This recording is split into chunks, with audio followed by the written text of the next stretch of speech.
my parents really like I don't know how they even did the go karting, but like they made it happen somehow, and I think they made a lot of personal sacrifices. You'll there'll be things that'll happen, and you need to keep a level head and realize why you're there, and if there's anything you want to talk about, fight about, address something negative, you do it on track. They really make it like a film almost, and like not to like hate on IndyCar, but that's just why I think more people watch Formula One right now. I definitely wasn't too mad about it because I know how the racing business works. I definitely had a lot more positive help from families and people that helped me that helped create positive noise for myself. I didn't have to do it all myself, which was great.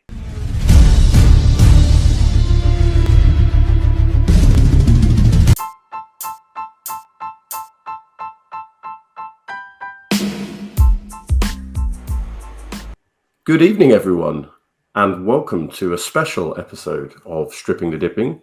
I'm flying solo in the co-host chair today. I'm the modern-day Marvin Gaye, standing in for the modern-day Morgan Freeman, aka F1 Blag, and I've got a really special guest today.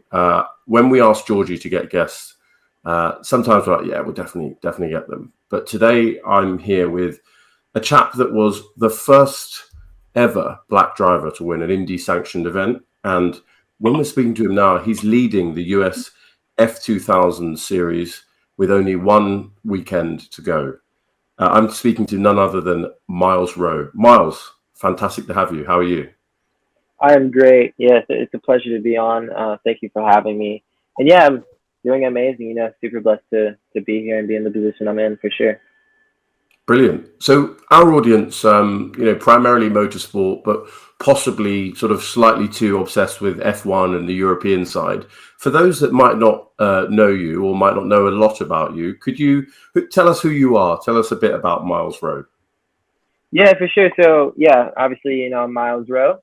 Right now I'm 22 years old and I'm living in Brooklyn, New York. I'm a film major, graduated from Pace University this year. And I'm also a racing driver. And I race nationally across the United States currently. I race in the USF 2000 Championship. That is part of the Road to Indy, which is basically a development series. You can kind of think of it as like college ball, for instance. And it basically is a development series to help feed drivers into the IndyCar system. So USF 2000 is the first series in that ladder, and you work your way up through Indy Pro 2000, which is what I'll be running next year, and then Indy Lights. And then, hopefully, if you're good enough, you have an opportunity to show your skills in IndyCar and race against the best of the best. So that's what I'm doing right now. And like you said, Blag leading the championship right now, going into the last round in Portland, Oregon on September 1st through 4th. And looking to win it in advance into Indy Pro 2000 and get a scholarship, to make it a little bit easier to complete the full season for next year. Gosh, you've preempted my script. It's fantastic to hear that you're aiming on the Pro 2000 next season, and really keen to unpick all of your experiences to date, and then where you hope they'll take you. Could you tell us a little bit about sort of your first experiences of motorsport? So perhaps as a fan, but also as a child getting into the sport. What were your first experiences? Yeah, so before I began driving myself, I actually discovered motorsports on TV with my dad. I didn't grow up in a family who used to race or just used to watch it. I was the first of a motorsports fan in my family, and I was actually a young golfer when I was a kid. My dad got me into golf when I was around 2 and 3 years old. Went to golf camp, all those sort of things, and I was really passionate about it. And that was something I actually really wanted to do at the time. And my dad inspired me a lot. Tiger Woods at the time inspired me a lot. So we were watching golf on TV one day, and then commercials came on, and then he had the habit of flipping through channels once commercials are on to find a different channel before the golf game gets back on. And he was flipping through channels, and Formula One was one of the channels that he flipped through, and he actually kept flipping through it, and I was like, wait, go back, Dad. I want to see what that is. I have no idea what that is, but it looks cool. And he was like, what was that? And I was like, I think it was cars or something. And then he went back, and then he flipped through it again, and then I was like, no, it's right there. Go back. And then he finally landed on the channel, and I remember vividly, it was Alonso running through some chicanes. in his blue and yellow Renault. I think this is like 2006 or 2005, something like that. And we literally watched the rest of the race. We didn't even go back to the golf game after that because I was just so into the race. And that was the first time I discovered racing. And after that, it was all Hot Wheels, Speed Racer, anything under the sun, cars that I can get.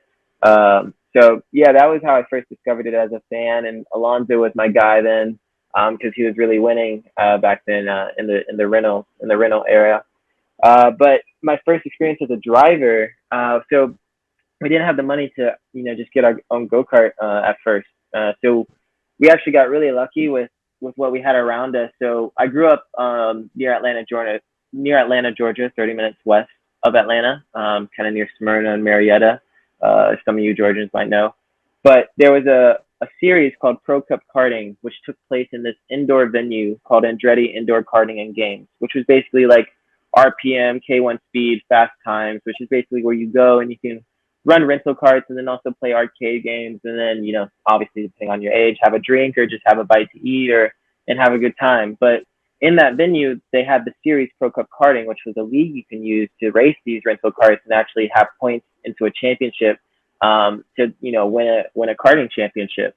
And so I found that on the internet, researching all these things when I was a kid, trying to figure out how I could get into racing.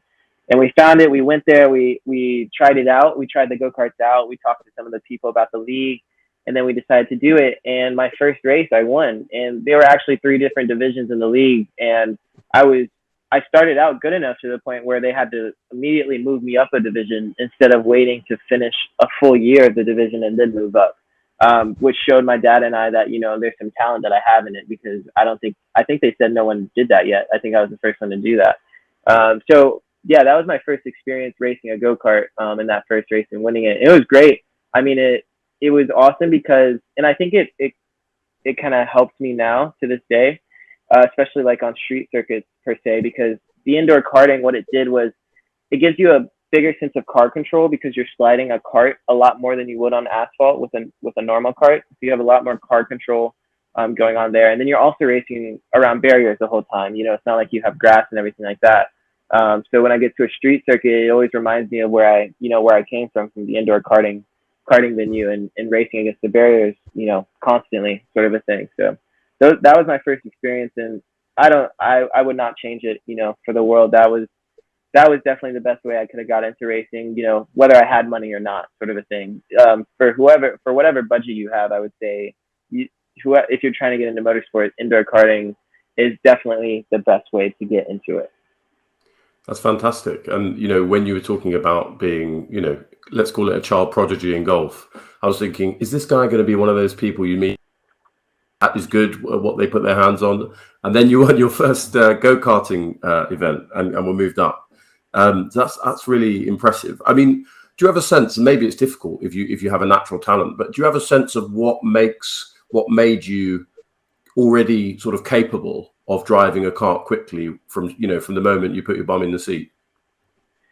Yeah, I mean, that's hard to say. I mean, because off of that, I would say, I definitely put time into that first race. I definitely looked at my videos, definitely looked at, what GoPros they had, running on YouTube of the track layout, where they're braking, where they're accelerating, how they're pitching the kart into the corners, their lines per se, and then watching, the greats of F1 and Indycar, just watching their techniques and learning how they get off, the brakes and onto the throttle and how they manage the momentum of the cars.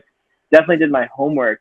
But I don't want it's not like I don't think anyone didn't do their homework, sort of a thing. So I think it's just, especially if you have a talent, it's just about, taking the action and really getting to where you want to be, or starting at least where you want to be, to see, what you can do. And the thing was my dad luckily believed in me, and I believed in myself, and it was just about going out there and doing what I had to do. And that's just what I did. And yeah, I did the homework for sure. I made sure all the variables were covered. But yeah, just, took a chance on myself.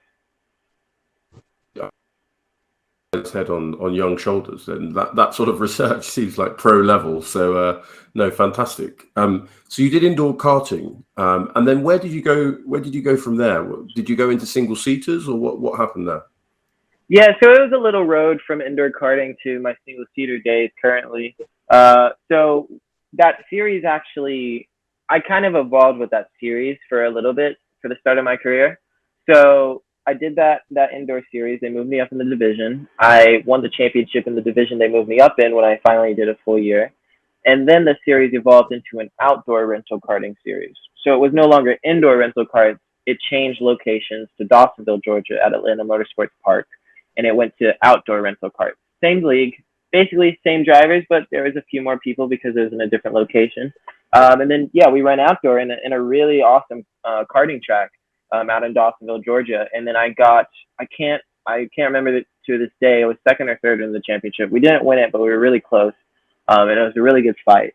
But that was my rental karting days. So I did 2 years of that, and then that's when I went into the more, widely known, where people get their own go kart, run national championships, sort of a thing.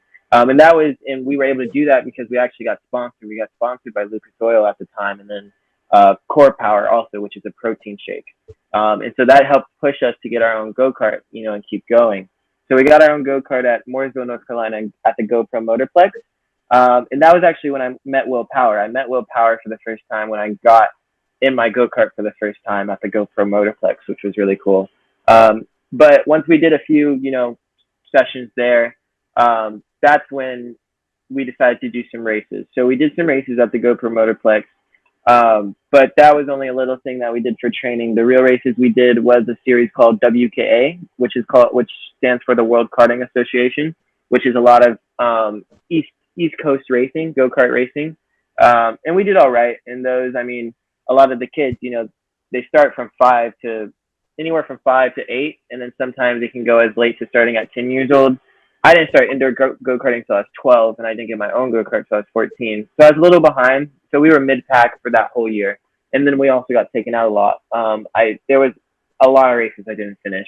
And then we did another year of that. This time we were in WKA, and then another championship called USPKS, United States Pro Karting Series, which is another East Coast championship, but they both kind of intersect, and kind of the same drivers mainly go to both series. So we did that for 2 years, and we never finished a full championship. We did probably half the rounds in both years. But we got sponsored in the second year by Champion Spark Plugs, which then fueled us to keep going. So in our third year of racing, we decided to do a Skip Barber Racing School, and then we did the United States Pro Karting Series again, and we only missed one race this time because of our sponsorship. And we finished, I think, top 5 in the championship even after missing one round, and that was really good. So basically went from indoor go karting for 2 years, and then 3 years of outdoor go karting. And then we went to the Skip Barber Racing School in the latter half of that third year. And that's basically kind of what you have to do to get your license to race in SCCA or Road to Indy, sort of a thing. So this was 2016 when I finished go karting. 2017 was when I started the Lucas Oil Formula Car Series. So this is my single seater days. So it basically went from 2014 when I got my own go kart to 2017 when I went to single seaters. And because I did the Skip Barber Racing School, that is the reason why I was able to do single seaters. So it was a big credit to Champion Spark Plugs at the time, who really helped get us into the transition into cars, because it was the school's not free, obviously, so you have to pay some money. So it definitely helped with that, and to get us into that series. And we could only do 3 events in that series, which was a total of 6 races, because it's 2 races per event in the Lucas Oil Formula Car Series. But luckily, the 3 events that we particularly chose actually counted as a winter series. So we did 6 races, won 3 of them, and then we ended up technically winning a single seater championship. It wasn't a full, wasn't like it was 10 weekends, but it was 3 weekends that counted as a championship, and we ended up winning the Lucas Oil Formula Car Series Winter Championship, which was awesome. And I must say, I think that's the only reason why I got back into single seaters, because took a hiatus after that for 4 years, because we just didn't have money, unfortunately. Unfortunately, we had great success in that series, but we just couldn't get enough funding to, go into USF 2000 after that, or any other series. So I took a hiatus for 4 years. That's when I got into college, really started buckling down on filmmaking and everything like that. And then Force Indy gave me a call about running for them, and I think the only reason was because, well, they were looking for diverse drivers, obviously, but I had a championship under my belt in single seaters in the Lucas Oil Formula Series, and I don't know many other black drivers who have that kind of result. So that champion spark plugs and how they got me to the Lucas Oil Formula Series is the reason why I'm still running single seaters. But that was basically my journey from indoor go karts all the way to single seaters, and then progressing into the USF 2000 series.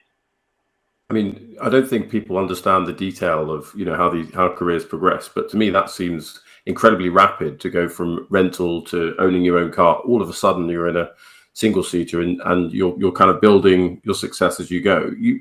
I'm really fascinated because you said we quite a lot there.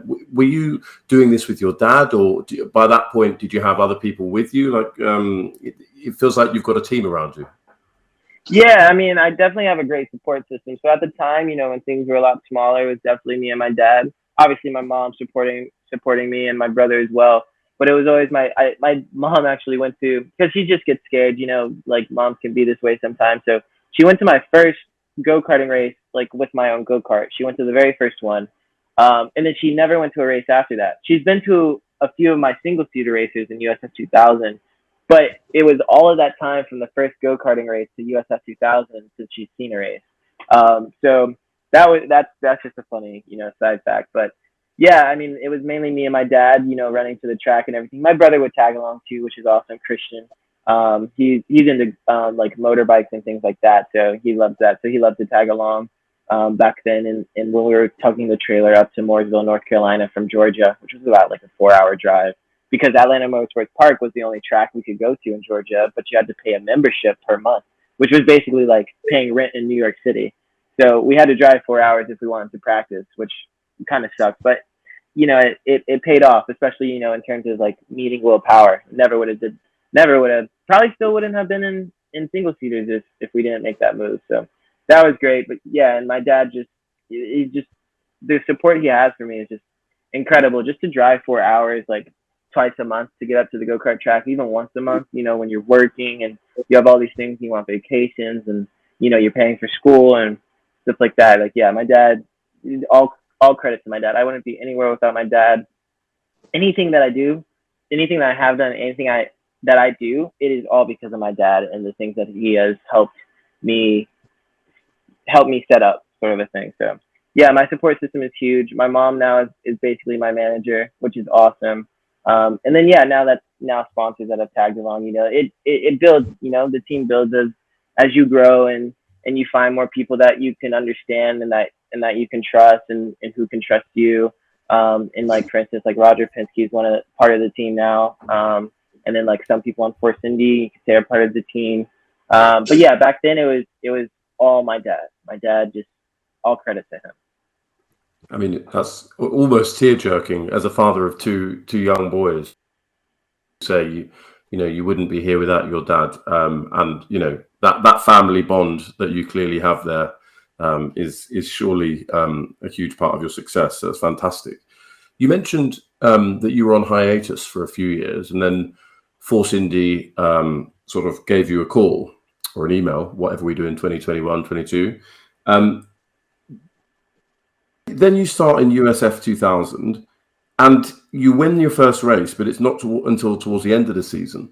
What do you think it was that made things click? All of a sudden, you kind of got on the pace of the leaders and won. Do you think the hiatus affected you, or do you think you've kind of continually evolved as a driver? Well, so it's definitely easy. So I love this question now rather than earlier, in the Force Indy season, because it was all an experience thing. And it's kind of, at the time it felt like an excuse, but it's an actual thing that affects performance. And the history of my career, up until now, I have lacked like so much experience compared to my competitors. Through indoor go-karting, through go-karts, especially through single seaters up until now, my lack of experience was extraordinary. And I mean, I really don't know how I came out of the box in St. Petersburg with Force Indy and just kind of like made, just was running mid pack and even, running top tens and everything like that.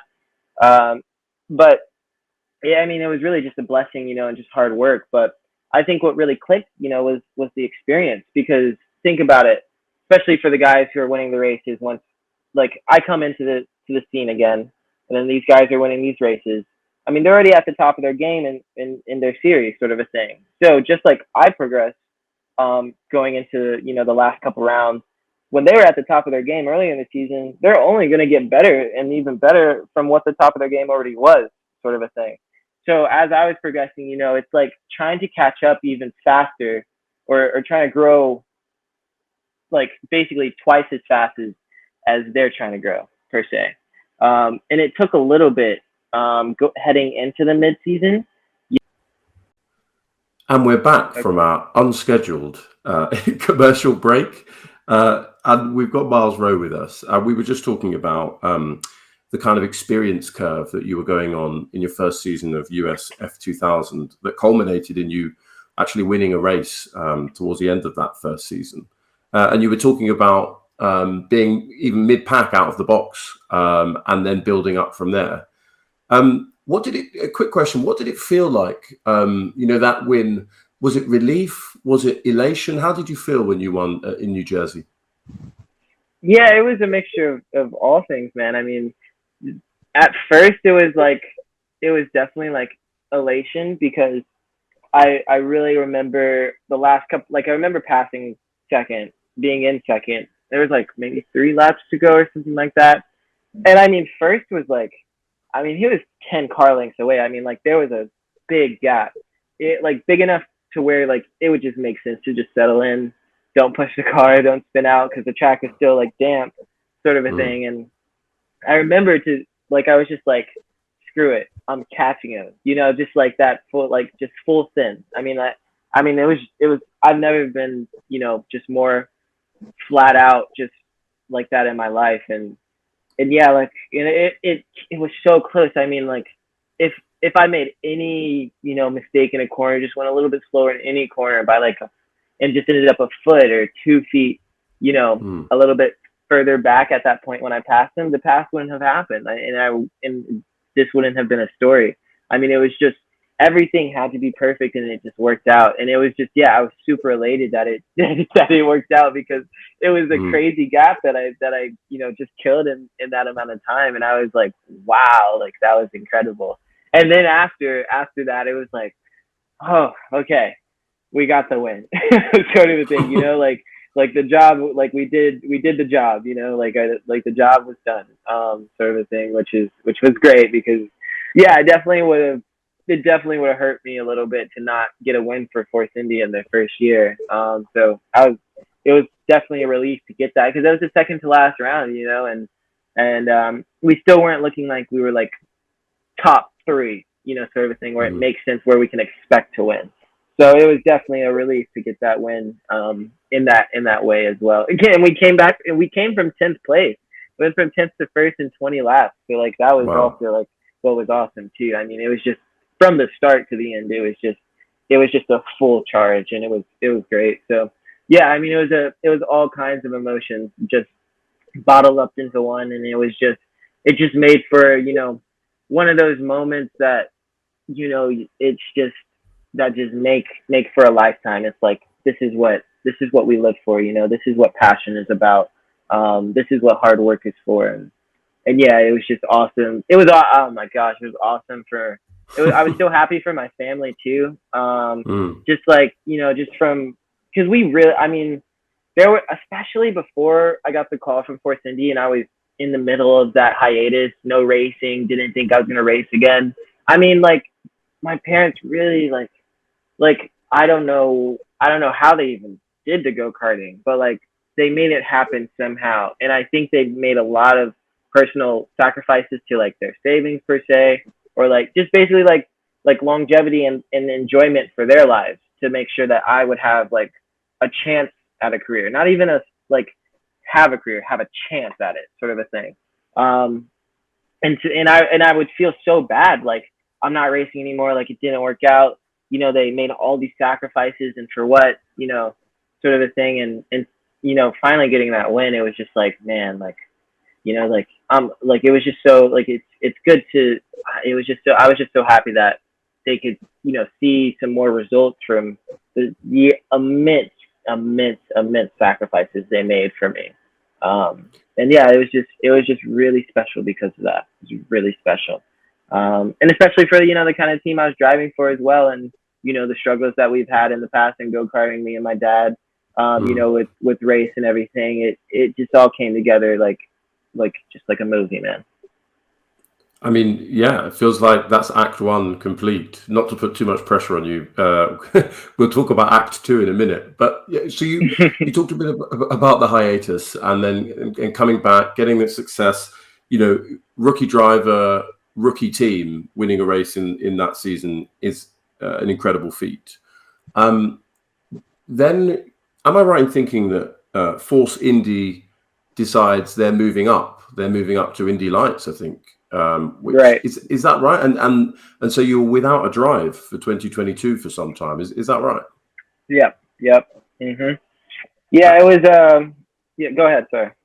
Yeah. Well, no. Please tell us how did that feel, and tell us about your winter and the GoFundMe. Yeah.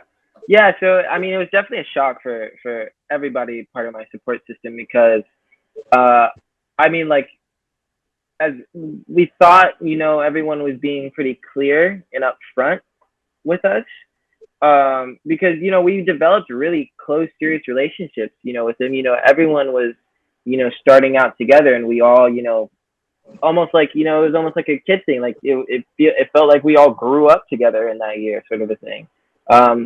So we kind of expected to run with them next year. We didn't we did because of what no one said anything about changing anything for next year, and we were confident that we were expecting to have maybe two USF 2000 cars for the year after. But obviously, that wasn't the case. But yeah, it was just a big shock at first. But I knew, racing's a business, and I knew there was a reason for it. It wasn't just because they didn't like me. I knew they loved me. I definitely wasn't too mad about it because I know how the racing business works, and it was the kind of thing where I didn't stop filming, I didn't stop taking photos, I didn't stop focusing on school or any of that because I kind of kept it in the back of my head. Anything can still happen at any time. So I definitely, like, because of my mindset, I definitely wasn't run over by a bus by that. But yeah, it was a shock, and yeah, definitely my support system wasn't too fond of that because yeah, it was definitely a not the best move to play for someone that you support and say you trust and say you want to help build up with yourself. It was definitely very weird. But yeah, like it just took some time to figure out what we were gonna do. Have a few more conversations, figure out the path for the future. Yeah, definitely like reaching out to the community. My wide support system of fans and supporters, and I basically just put it out there. If anyone wants to, I'm not asking for it, but like let's say anyone with any money, if you just want to feel like you're contributing, here's a link or here's a pathway for you to contribute and feel like you and actually contribute. And that's what I did. And I mean, the results were astounding. I mean, my support system of fans and supporters is just, I mean, it's incredible. I did not know it was going to be like this at all to any extent. But I mean, like, it's phenomenal. And some of them would come up to me, in the paddock at the races and talk to me. And it's just, sometimes it makes me tear up because it's like, I'm meeting you for the first time, and you've given me money. Like you've given me more than like $100, and you haven't even talked to me once, sort of a thing. And you want to see me succeed, and it's the kind of thing that makes me tear up, man, and makes me super grateful, and just blessed to be in this body, to have the opportunities I have, to have the support system I have, and yeah, it just pushes me forward, man. And yeah, once I saw the support from the support system, I knew it wasn't over, and I knew I just had to keep my head down, keep working hard. And yeah, it ended up working out with Augie Paps giving me a ride for the Paps racing team, which was great. He put in a lot of work to making sure I could get on the team and actually drive for him, and look where we are now. It's the efforts are really paying off, really paying off. So yeah, all credit to the support system and Aki Paps on that one for sure to get back racing for 2022. I mean, every answer, there's a mix of the amount of adversity that you face at every step. You talked about the business of motor racing and so on, but then also a kind of level-headedness, and that's fascinating to me. That 22, I think I don't want to tell you what I was doing at 22 or my level of maturity, because facing those setbacks, would have probably, any one of those would have probably knocked me back. I think I heard you allude very briefly, and I could have misheard in a previous answer, to race, and by that I mean ethnicity. Yep. Now, yep. When I introduced you, I was thinking about how I was going to introduce you today, and I did mention that you were the first black driver to win an Indy sanctioned event, and I was debating with myself whether I should, because ultimately you're a fast driver and you're hopefully on the brink of a championship season in the road to Indy. But then I decided, you know what, ethnicity is part of who we are. I'm half African. My co-host is part Guyanese. Do you think, how would you say your ethnic background affected, or has it affected your path through motorsport? And, do you reflect on that at all, being a trailblazer and perhaps even a role model now for youngsters? How do you feel about that? Yeah, and I love these questions, and I love it when people ask me it more and more, because let's not hide it. I mean, it's hard to talk about, especially in, an industry that's, mainly run by, let's just say it, white people. I mean, it's hard to talk about such topics, but, it's good to talk about them. And when you asked me that, I just thought about it. And, there have been a lot of different experiences because of my race in the motorsports industry, but it's really interesting, the multitude of experiences I have, because, especially in the past, like in Lewis's days, and especially like in Willie T. Ribb's days, a lot of it was just, one-sided, very negative sort of a thing, and like really having to basically just shut out all the negative noise and like just create your own positive noise. And the experience that I've been having, especially like, you could just say through the full aspect of my current career. I mean, honestly, when I started, a lot of it was really positive. It was a lot, especially like referring to the indoor go-karting. I mean, like everyone was like super happy I was there. There was another black kid there as well. I think his name was Tejan. I can't remember his last name, and he was really close. He was really close to us in the championship too, and it was awesome. Like everyone was really supportive that there was like diversity. And then we got the go-kart, and then it was like a weird twist. It went from all positivity to like, I felt like just immediately I had a target on my back. It was a crazy, like, just a vibe switch, like it was just a whole vibe switch from the indoor karting paddock to the outdoor go-karting paddock. It was like everyone's staring. Everyone's like, who is this black kid here? Is he fast? Is he slow? Is he good? Is he bad? Basically. And but like I said, there was a balance of it though. You could definitely, and it happened on track and off the track. There were some people who you just couldn't talk to, you just couldn't look at, because they just looked like they just didn't look like they wanted to be approached by you because of your target that you had. You just looked like you couldn't approach certain people. And same thing on track, you had to be extra cautious around certain people. But then there was also like a positive side to it, where there were a few different, and some of them I know on the road to Indy today, there were a few different kids and a few different families who would actually like, I felt like I could actually approach, and some of them would actually approach me. And then like on track, I felt like I could trust them as well, sort of a thing. It was definitely like a weirdly mixed balance. And the negative people, the negative noise, you just didn't pay attention to. But I didn't have to create my own positive noise, or at least not nearly as much as Lewis Hamilton and Willie T. Ribb had to do. I definitely had a lot more positive help from families and people that helped me, that helped create, positive noise for myself. I didn't have to do it all myself, which was great. And that was basically the outdoor karting scene. And then it was another switch to Lucas Oil from the series, where it was just like the indoor karting scene. And it was actually really positive. Everyone was super happy I was there. nothing like the go-karting scene. I mean, honestly, the go-karting scene was the worst one. There was more negative noise there than I've experienced anywhere else.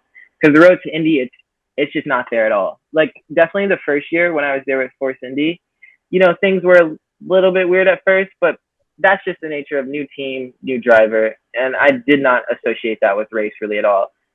Especially, once I was there for 2 or 3 events, a lot of more people seemed to like, just, not a lot of people talked to me in the first year, but it wasn't like go-karting where it didn't seem like where it seemed like I could not talk to them. It seemed like I could approach them if I wanted to, but it seemed like I had to, like, sort of a thing. And there's been a little bit of a target on my back in RTI, I feel like, especially in the first year. But it's definitely not there anymore. And when it was there last year, it wasn't there for a long time. So yeah, I think right now as a Black person, from my experience in go-karting, I mean, there's definitely like a little bit, there's definitely some negatives still there. Definitely, if you're going up to, anywhere in the boonies where the go-kart tracks are out, like, just way out of the city in the forest and everything, there'll be things that'll happen, and you need to, keep a level head and realize why you're there. And if there's anything you want to talk about, fight about, address something negative, you do it on track, sort of a thing. But I've never felt that way in any single-seater series, and the Indoor Go-Karting Championship's been great as well. I think the world's changing very positively now. I think social media has a good influence. And just technology in general, the internet has helped us, all come together and realize, what positivity and happiness and connection and communication, what the real benefits can be, and how destructive, they can be if you try to, abuse those things. So I definitely can say, the industry is getting so much better than it was. And there still can be some improvements, but it's I like to be that person and say, I've been treated really well as a Black person in the motorsports industry, especially now, especially 2018 through 2022 so far. It's been great. I mean, it's quite difficult not to draw parallels with Sir Lewis Hamilton in a non-tokenistic way, because just hearing you say, doing your talking on the track, I think that echoes words that he or his father have said in the public before. And you're certainly doing your talking on the track this season. So you go from, your rookie team, rookie season, they move up to Indy Lights, you're without a drive, and then, you and you call it your extended support system, find a way, and you're at Pabst Racing. Did you expect to be in this position, leading the championship with 1 weekend to go? Oh yeah, completely.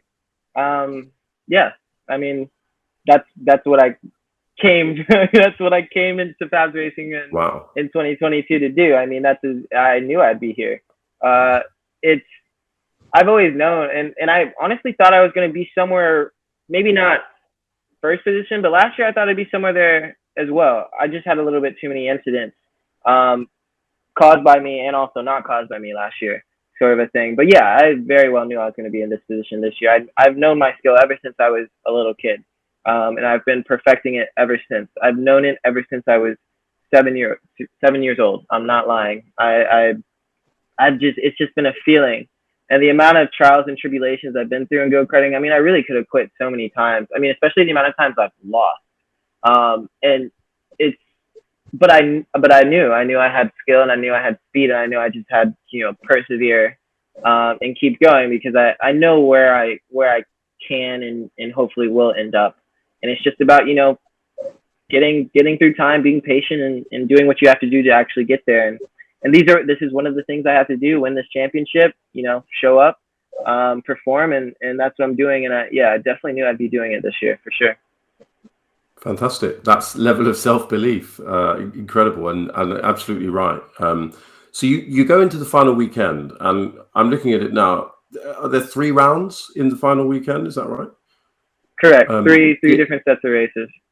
And you're leading the championship by just over 20 points. And for those that don't follow USF 2000, I think a win is 30 points. So, and the difference to second is 5. So how confident do you feel going into this weekend coming up? Do you think it's yours to lose, or you don't take it for granted? How do you feel going into the weekend? Yeah, I'm pretty relaxed. Honestly, I'm treating it like a normal weekend. I mean, it's kind of like a weekend in Mid Ohio that we have this year. So there's 3 different races, but unfortunately, we only have one qualifying session. So on that qualifying session, you better hope you have a good car, because you're either gonna do really good and have a good 3 races, or you're gonna do really bad and have a hard time for 3 races, sort of a thing. So I'm really gonna, kind of attack it with the same kind of mindset as Mid Ohio. Focus on qualifying first, because my racecraft is there, my strategy is there, my consistency is there. It's just about making sure my starting position is there, which is literally in this championship. It makes or breaks championships where you start in races. So I'm focused on qualifying, focused on setting 2 fast laps, because that's going to determine the starting positions for the 3 races. And as long as we come out the box really well, set up the car really well, I think it's all going to be fine. I mean, yeah, you could say it's my championship to lose, but also it's Michael's and Jace's, the 2 people behind me. It's theirs to win, and they're the one who have to risk their car out there. My objective this weekend is, or the weekend at Portland, is sincerely protecting the car and just blazing, being as fast as I can. There's no need to be bumping people off the track, getting bumped off the track, getting wings chopped off, such a thing. Just finish where you can finish with the speed you have, and everything will work itself out. I don't even know. Like you said, you said the championship leader gets 30 points. You said there's 5 points difference between first and second. Like, I didn't even know that. I don't even look at the championship points, because like, is that going to help you drive faster? No, it's literally going to help you drive slower. It's going to help you get in your head more. It's going to make you make more mistakes. So I don't know how the points work out in the championship, because you just don't need to know about it, because you're going to finish where you finish. You're not going to drive faster because you need more points, and you have 5 points in this position. You need 8, so you need to get to the next position. You're going to drive the same speed because you're already driving as fast as you can. So I'm just going to do what I always do, and just drive the car to the limit and protect it, like it's my baby. But still obviously be aggressive. I always say I'm going to chill out, and my dad's like, what do you mean you're going to chill out? You still have to drive, And I'm like, Dad, you know what that means. And it basically means I'm just not going to like try to send it at all, is basically what I'm saying. I'm just going to protect the car and, take what's mine, and make sure I don't take what isn't mine. And yeah, everything will be fine. Everything will end up how it's supposed to end up. And I know that. I mean, it's been a fantastic season. You talked about 3 rounds in Mid Ohio, and you came, I think, first twice and a third, so all on the podium. Whatever happens coming up in Portland, it's clearly put you on the map this season. And you talked a bit at the beginning about where you hope to go next. Do you have a sort of a firm plan? Is it all sort of signed, sealed, and delivered, or what are you thinking about for 2023? Yeah, 2023 more than likely. Definitely not official yet, but more than likely will be Indy Pro 2000. Don't know a team yet, but probably Paps Racing, of course, because Paps Racing has a phenomenal program with Augie Paps. But yeah, that's what we're looking at. Definitely not doing Indy Lights, at least for the start of 2023. And yeah, we're just gonna see what speed we have in a higher downforce and in a car with a little bit of turbo in it, and see what we can do. Gosh, it sounds exciting when you talk about the turbo. So, initiated, like, what are the speed differences, or what are the speeds of these different series? You've got the F2000, you talked about the Pro series, and then you've got the Indy Light. So how fast does your car go at the moment, top speed?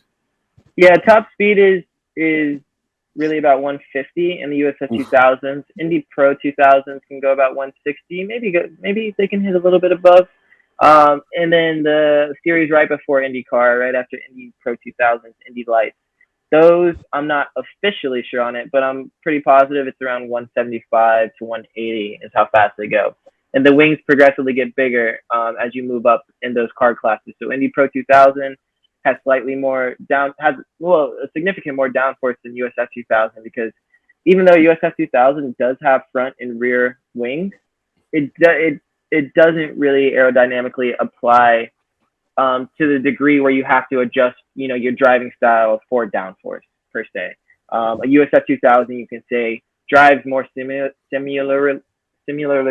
to a Formula 4 than to, let's say, a Formula 3. per se, or a Formula Ford, you can say. It's basically a Formula Ford, just with some weight on the front and the back, which are the wings, you can say. They do a little bit, definitely on the straightaways, but in the corners, you drive, quite similar, no matter what the downforce is. But in Indy Pro, that changes. You definitely have more downforce, and you're definitely driving. Your driving style changes a little bit for the downforce that the Indy Pro delivers. And then the Indy Lights definitely gets a lot closer to what the IndyCar downforce produces. And yeah, and then you hit the IndyCar where it has a lot more power, and yeah, just a lot more downforce. Definitely not a lot more down. Definitely not close to Formula One, but one of the closest cars. Well, it's definitely the car with one of the heaviest downforce packages in the world. I mean, those speeds and you talking about downforce and so on. Like, I can only imagine what it feels like to drive around at that speed. You talked a bit about IndyCar there. Is that your aspiration? Do you want to kind of be running in the Indy 500, something like that? Or where are you dreaming of being in? If you had the control in 5 years' time, where would you like to be? Yeah, man. I mean, the way I want to race, I mean, I want to travel the world and meet different people like photographers, filmmakers, models, shoot photos, shoot films, sort of a thing, and document my trips around the world while performing at my top. So the goal right now is IndyCar, as a part of the road to Indy. Obviously a goal Indy 500. But I would really love an IndyCar championship. That'd be awesome because that's longevity. That means you've had speed the whole year, so to say, and yeah, like that's my passion, IndyCar. I mean, I did want to be a Formula One driver, like purely when I was smaller, but then I realized the politics, and not even the politics, just the difference in the speed and the handling in each different team. You really have to be a lucky son of a gun to be in a winning car in Formula One. Like one of the luckiest people in the world in order to do that. Because there's so many talented drivers who just don't have the opportunity because of the team they're on in F1. And I realized that early enough to like pursue the road to Indy. So IndyCar I respected more because of how much more even the cars are and how much more it is like how much more the results depend on driver skill rather than the performance of the car. So I love IndyCar for that. So it'd be amazing to win an IndyCar championship. But in the long run, I mean, I'd love to do WRC and like Extreme E, even like start out in like ARA, American Rally Association, or ERC, European Rally Championship, and get out on different terrains, sort of a thing, and run electric cars. I'd love to run Formula E, and I'm big on sustainability as well, and I'd love to be a part of an electric series when I'm older as well. And definitely, I definitely want to be part of a series in the future that actually is global. IndyCar right now is not. It's just not global. It's only part of North America. So I'd love to be part of series like Formula E, Extreme E, WRC that go global, and you can see a lot more different places, meet more a lot of different people. Since I'm a filmmaker and photographer, I can make a lot more different content, get a lot more different shots. Just traveling the world like that, get a lot more different ideas, a lot more inspirations, and just what I could do would just broaden more. So IndyCar is the first goal, but I would not say that's the end goal. You talk with a lot of passion. Everything that you talked about today, it's clear that this is your love, and it's really interesting because you talk about filmmaking in the same way, and I think you've mentioned so far, or at least we could say you've just graduated, right, with a degree in film. Is that right? Correct. Yeah, a degree in film and screen studies. It was actually going to be in cinematography. I mean, I am a cinematographer, and yeah, I've taken a lot of those cinematography classes, studio lighting, and everything like that. But it's just not in cinematography because I actually had to live in Pleasantville, New York, which is way outside of New York City, and go onto Pace's campus in order to get the cinematography degree. If I wanted to live in New York City, it was film and screen studies. So that's technically what my degree is. But I did that so I could live in the city and connect with all these different, people, like all these different creatives and artists, and broaden, my network of creative people. And yeah, that was the best decision I could have ever made. So my degree is in film and screen studies, but I am a cinematographer. And That sounds fascinating, and you traveling the world, racing on a Sunday, but filming, your exploits sounds incredible. Um, is there anything out there in the public domain already that you've produced? Anything we can find online? Yeah, there's a short film that I produced about a year ago called Indigo, which was directed by Matt Hinion and Chris Angeles. They're two of my buddies, and also my partners in the film industry. And yeah, they're just great people, great creative people. Chris is an actor, Matt's a director, and we made this short film a little bit ago out of New Jersey. And it's a great piece, man. I think it's still on my Instagram. If it's not, I'm definitely gonna link it back up again. But yeah, that's a little short film. It's like how do I describe it? It's a little bit like Bonnie and Clyde-ish, you could say.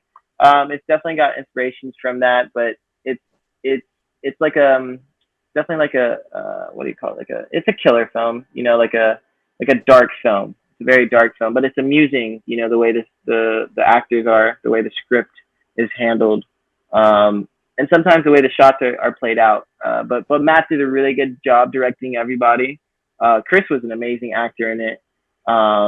Yeah, it was a great piece to work on. I had so much fun on that. But that was my most recent one, and we're actually doing another film very very soon that I will talk about on my social media soon. They actually they filmed a little trailer for it, and I actually had to miss the filming for the trailer because I was racing in Toronto. But yeah, we're working on another short film very soon. So my recent one is Indigo, but with the same people working on a new one, and should be out within the next 6 months, I think. Fantastic. And am I right in thinking that your sort of handle on Instagram and maybe Twitter is Oceans by MR? Is that right? Correct. And what is that from? Is it because you've produced something called Ocean, or what? Where Yeah, does that come so from? so a lot of people, my nickname is actually Ocean, and it's a Ah, long story. It's a long story at the beach. Swim trunks came off, sort of a thing. It's nothing cool, nothing cool. But it was the kind of thing where when I came here, I decided, like not many people called me it as I was like leaving for college, but I was like, I kind of like the name. And then if I ever want to, create something like artistic and have a brand, I thought about it, and I was like, I'd probably call it, something along those lines, like so I just started introducing myself as Ocean to people here, and that's what people address me as here. So if you ever come to New York and you're around me and my friends, you just hear everyone like address me as Ocean, as Ocean. So it basically stands for Ocean by Myles Rowe, which basically says this is my brand by me, sort of a thing. And it's basically a way I am combining my creativity with also my performance of motorsports. I mean, it sounds great. I'm gonna follow you after this. I'm too much of a granddad to have Instagram, but I'm definitely on Twitter. So yeah, look out for F1 Black following Ocean by MR. Fantastic. Awesome. So you mentioned a little bit about Formula One in there, and the greater emphasis. I'm going to be more political here, right? I'll say the greater emphasis on the manufacturing and constructor side, meaning, aka the uneven performance of cars. Do you follow it a bit, or is it something? Are you following other sports at the moment? No, yeah. I mean, I don't even follow other sports like that. I mean, I spend a lot of my time, like I've said earlier, like working on my art. Also, I mean, like I said, I mean, I don't really come from a lot of money, so Hmm. like a lot of these racing drivers, spend a lot of money on like websites and like and people to run their social media pages and everything. But I'm working on all that at home myself. So I don't really have time to follow other sports. I'll really just like have racing on, sort of a thing, and do that. Whether I'm responding to my emails or like working on editing a photo or something like that. So yeah, that's really all I follow, and I'm enjoying it so much right now. I mean, I think the people who are behind the whole series in terms of the production side of things, Hmm. I mean, they're a phenomenal job. I mean, that's why it's number one. I mean, they really know how to present, a product to people. I mean, they really make it like a film almost, and like not to like hate on IndyCar, but that's just why I think more people watch Formula One right now, is because they really know how to present a product like a movie, like a documentary, like a movie, sort of a thing, and yeah, they do it really well. So I watch Formula One for the racing, but also just to see how they broadcast, just to see how they're running the angles, where they're cutting to, who they're cutting to next, why they're cutting Mm. to this person, sort of a thing. Because it works, man. I mean, even up all the way up to the fine details of the graphics they put on screen and how they assort it and when they put it on screen and how often they put it on screen. I mean, I love it. I love watching Formula One for that because their production crew is on point, man. It's on point. I feel like everything you say rings true, but I've never thought about the production values of F1, particularly compared to IndyCar. But you're right, yeah. So you talked a bit about one of your earliest memories on motorsport being, flicking through the channels and coming across that classic RS25. I think it would have been the blue and the yellow of the Renault, Yep. and Yep. driven and piloted by Fernando Alonso, who weirdly is still in Formula One some years later. So, I mean, is he still the guy that you follow, or do you have a favorite driver or team at the moment? Yeah. So Fernando, like, I follow a little bit. I don't follow him as much as I did before, especially after he left for a little bit. But he's still like, I think someone asked me this yesterday, and I said he's still like my favorite driver, just because when I see him make a move, it's just the goosebumps that I get from it. You know what I mean? Like the kind of shock that you get where it's like where the whole crowd stands up and it's like, oh, it's like I even with Lewis, it's like Fernando, like he can make the crowd jump. Fernando, like in the car, like Fernando's just he's just exciting to watch. The way he drives the car with so much energy, and I think and like I'm saying Lewis because I never really know who to say because I love them basically the same. They're basically two of my favorite drivers, and I can't say which one's better. But in terms of like the excitement, just which is what fans love. That's what fans watch the racing for. I mean, Fernando does it. I mean, like he just brings out like the energy he puts into the car. It's communicated to the fans like better than any other driver I've seen. Like they reciprocate that energy really well, and I really appreciate just his ability, his natural talent to be able to do that. Because it's phenomenal to see. I know what you mean about the car, the way the car moves, the car placement, the angle of attack. Sometimes, you can Yep. tell there's an energy in there. Yeah, absolutely. And like, would you say you have a driving style that is similar to him or to other drivers that are more famous? Do you have a particular style, or how do you describe it? Yeah, I mean, I would definitely say it's my style is close to Fernando Alonso's. Um, I'd say I definitely can be reserved a little bit. Um, but like I definitely associate with more aggressive drivers, I would say. Um, like Fernando Alonso, I associate a lot with. Will Power, I associate a lot with just the way he drives the car. Over one lap, he does it in such a precise manner, sort of a thing, and like it's very inspiring to see because like I can tell how precise he is in those laps, and I can't get anywhere near that yet, sort of a thing. But I try to, like the way I drive, like I drive like I want to, perform like Will Power on a one lap, and yeah, so like I identify with him a lot with that. Renus VK in IndyCar, I mean, the way he passes too, it's like I identify a lot with that as well. And then a little bit of like, there's a little bit I feel like of Max Verstappen in there as well. Like a little bit, just I see Max, like I can see sometimes the way he plays strategy in his mind. Same thing with George Russell. I feel like they're both very very similar, and I identify with them both a lot. I think. Well, that wouldn't be a horrendous combination of model yourself on. So that sounds amazing. And you mentioned, I think, did you say you met Will Power right at the start of your karting days when you bought your first car? Have you met any of the other, like either Indy drivers in and around the paddock, or indeed any of the Formula One drivers so far? I have well, so I haven't met any Formula One drivers yet, but IndyCar drivers because I've only been around the F1 paddock once, and it was well I wasn't even in the paddock, I was in the stands, and it was for one day. It was for a practice day on Friday at the Miami GP, and that was the only day I was there, and that was my first time seeing an Formula One race. So I haven't met any Formula One drivers yet. But IndyCar, I've talked to a few, and all of them are really, all the ones I've talked to are like really awesome. Like I talked to, like, well, Will's my mentor, so I know Will. And then I've spoken to Elio Castroneves a few times. Simon, Simon's really nice. Simon Pagino, I've spoken to him a few times. He's great. Joseph is amazing. I love Joseph. Joseph Newgarden, he's great. Let's see who else. I've said hey to Renus VK. He looks like a nice guy. I spoke to Scott Dixon one time for a little bit, not for a little bit, for like, just say 20 seconds, and he was really nice. And like I asked him a question, and he was like really nice on how he responded, and actually like cared on his response and what he wanted to say, and kind of get into my head. So that was cool. And then I've like nodded heads and like said hey to Roman Grosjean a few times, which was nice. Um, but yeah, like there's been a few. Like there's definitely been more than less. Connor Daly. Connor Daly's awesome. I talked to him in the trailer the other day.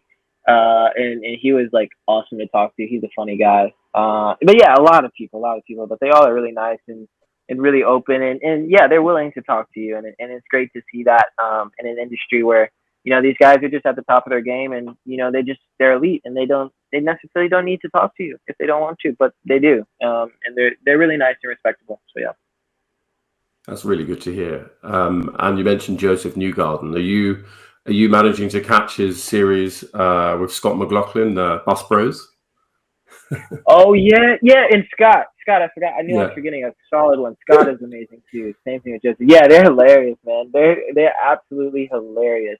I mean, like it's great they're doing a series like that. I mean, like it's definitely putting the series on a little bit more, and it shows you can racing is a very serious sport, especially with the amount of money involved. But it's really nice. They're showing a really a loose side, a side that a lot more people can identify with, where it's like just funny and laughter and jokes and yeah, it's great. I think it's especially being part of Penske, which is another just crazy serious operation. It's nice. I think it's really good for fans to like identify with them some more and yeah, just appreciate the sport as a whole. Like these drivers aren't just serious, but they can be funny and they are funny and they're just like like a fan can be like they're just like me, like you're making jokes like me, sort of a thing, and they can it gives something a little bit more for a fan to relate to. So yeah, it's really, I think that's great. I think that's great. I think I'd observe something similar in the sense that indie drivers seem more accessible. Even after a race, they're on Twitter, sort of interacting with fans or joking or flaming, whatever it is. So it looks like it's a kind of a community there, which is fantastic. Yeah, Look, it is. yeah, go on. Yeah, you'd agree? Yeah.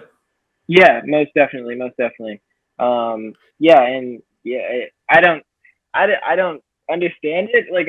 I expect them. I expect the opposite, but yeah, they're really like in the community, and they're actually like communicative and responsive, and yeah, it's great to see. Brilliant. So we've had a few drivers in your seat. One of them, most notably, was Mario Andretti. We were interviewing him a few months ago, and we asked him two questions. One of them is about motorsport, and one of them is slightly more trivial. So we have to ask you these questions, Myles. So the first one is the more serious one. Look, if you could drive any car at any circuit, which would it be? Ooh, Unlimited. Over to you. that's a good one. Okay, let me start with the track first. Oh, that's a tough one. It would. It wouldn't be any track let me narrow it down. It wouldn't be any track in the U.S. It wouldn't be a track in South America. Let's see, not a track in Asia, I believe. Oh, Suzuka. Oh my gosh, I have to drive on Suzuka before I die. Just the S's section there. I mean, I love S's on a racetrack, but I mean, like I have a little a little simulator, and I run Suzuka, and it's just going through those S's is like the best feeling in the world. Like when you're in full control of the car, fully controlling the pitch, the angle, the weight distribution, all the way from entry to mid to exit. right into the next corner, right into the next corner, to the next one, to the next one, sort of a thing, to the next one. Um, like it's literally like dancing, like it's just insane. So I have to do Suzuka, and it has to be a car that's really agile. And I think it would still have to be a single seater. It would have to be.